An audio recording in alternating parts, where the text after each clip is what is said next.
Hello and good evening friends, welcome to your learner 171 channel. बात करते हैं कि निफ्टी कल यानी कि एक्सपायरी के दिन क्या मूव दे सकता है, पर उसके पहले शुरुआत करते हैं कि आज निफ्टी ने क्या मूव दिया था और हमने कल क्या डिस्कशन किया था। अगर आपको याद हो कि कल हमने 3 सिनेरियोस कहे थे कि फ्लैट या गैप अप होने पे क्या होगा और गैप डाउन होने पे हमने क्या पोजीशंस करनी चाहिए। तो जब आज की अगर आप ओपनिंग देखोगे तो आपको दिखेगा कि निफ्टी ऑलमोस्ट फ्लैट से लेके थोड़ा पंप अप खुला था, जो कि था 18307 के पास 18307 एंड द हाई वाज 18309, जबकि yesterday's closing was 18273।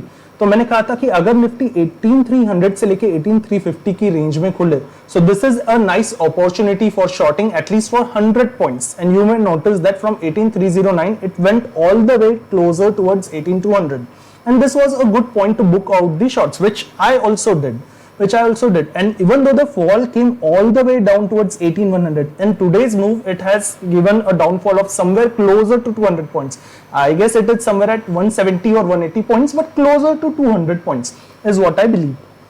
Now what happened overall is, यहाँ से जब कि in last 3 videos I was saying that 18200 is a stronger support and should be considered for long, only and only if there is a positive price action, only and only if there is a positive price action whose low is not broken. जैसे कि आप यहाँ पे देख सकते हो on Friday 12th में, ये मैंने कल के वीडियो में भी बताया था, there was a positive price action whose low was not broken, and since then it has been a good opportunity to long here. Now already when you got a good short opportunity for today for 100 points, and when you know that sellers are selling each and every day, her rose sellers sell कर रहे थे Monday के last 1.5 our से somewhere close to 2:20 PM, और उन्होंने already जब इतने नीचे जा रहे थे without any higher lows forming, I have already been discussing about higher highs, higher lows and lower highs and lower lows. Yesterday I had explain कि ये जो लोअर हाइज लोअर लो का स्ट्रक्चर जो चल रहा है which was beneficial for sellers, और जब 18200 के पास आया यहाँ पे एक पॉजिटिव प्राइस एक्शन बनी। अगर यहाँ पे किसी ने लॉन्ग की कोशिश भी की होगी तो आपने देखा कि उसका एसएल तुरंत हिट हो गया था, यहाँ से उसने उसकी पोजीशन बुक करनी चाहिए थी। अगर उसने फिर भी ये पोजीशन कंटिन्यू की तो उसने देखा होगा कि it went more further down towards 100 points further, और 18200 let me just check this high was 18233, जहां से एक पॉजिटिव मूव की अपॉर्चुनिटी थी। और यहाँ से आप देखोगे जिसने यहाँ पे एसएल बुक नहीं किया होगा उसको ऑलमोस्ट मोर देन 100 पॉइंट्स का लॉस यहाँ पे फेस करना पड़ा, जब लो चला गया था और एज गुड एज 1815 के पास। इसलिए यहाँ पे मतलब लॉन्ग कैरी करने की कोई अपॉर्चुनिटी नहीं थी जब प्राइस स्ट्रक्चर नेगेटिव चला गया था। तो ये था आज का पूरा सिनेरियो। बात करते कल एक्सपायरी के लिए मूव कैसा हो सकता है कल के लिए। तो सबसे पहले देखेंगे कि आज जब सारे सेक्टोरियल इंडाइसेस कैसे क्लोज हुए। Late me just click it here.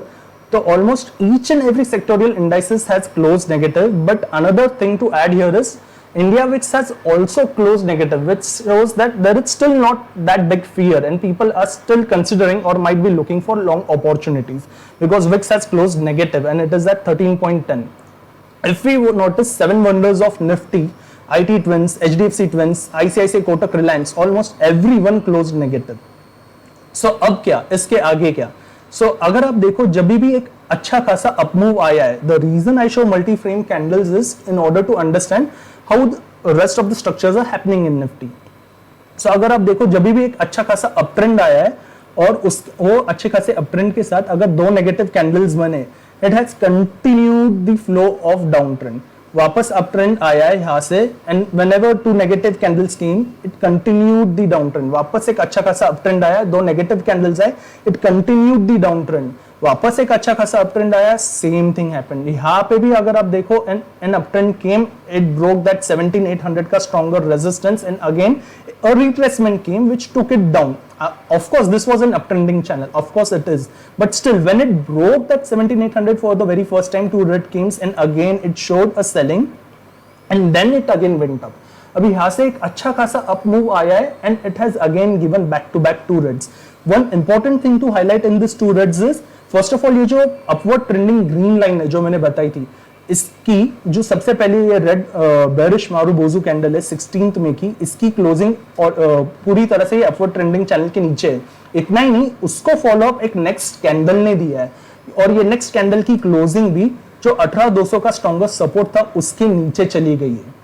इसका मतलब क्या, अभी इसके बाद कोई भी अगर अच्छी bullish opportunity, if I have to consider for myself, I would consider only if the high of the day, आज का हाई क्या था 18,309, अगर निफ्टी 18,309 के ऊपर क्लोजिंग देता है, only then and only then I would consider a long opportunity. Till then यहाँ पे कितना भी निफ्टी ऊपर जाए, अप ट्रेंड दिखाए इस साइड से, I am not interested in any long opportunity.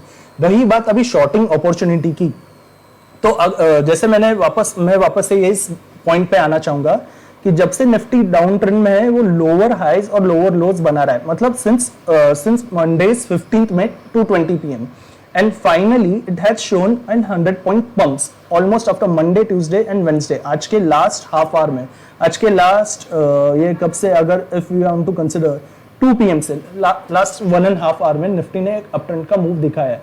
अगर इसके बाद भी अगर मुझे शॉर्टिंग कंसिडर करनी हो, तब मैं कब करूंगा, अगर 18,100 इतने मूव के बाद भी अगर ब्रेक हो जाए और ब्रेक होके एक नेगेटिव प्राइस एक्शन बनाए, जैसे कि 18,200 एक अच्छा खासा सपोर्ट था, पर आप देखोगे कि यहाँ पे एक नेगेटिव प्राइस एक्शन बना था और वहां से प्राइस नीचे गई।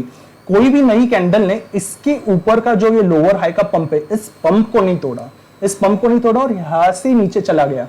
उसी हिसाब से 18,100 के पास I would consider shorting opportunity for next week expiry. I am repeating it again, ना कि कल की एक्सपायरी के लिए।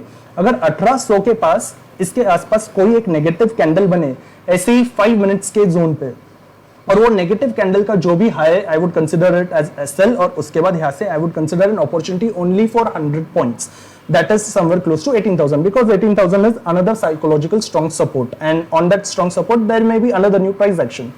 So that is my overall scenario, and that's it. I'm closing this video for today. Thank you so much for watching, and thank you so much for subscribing and liking. Thank you.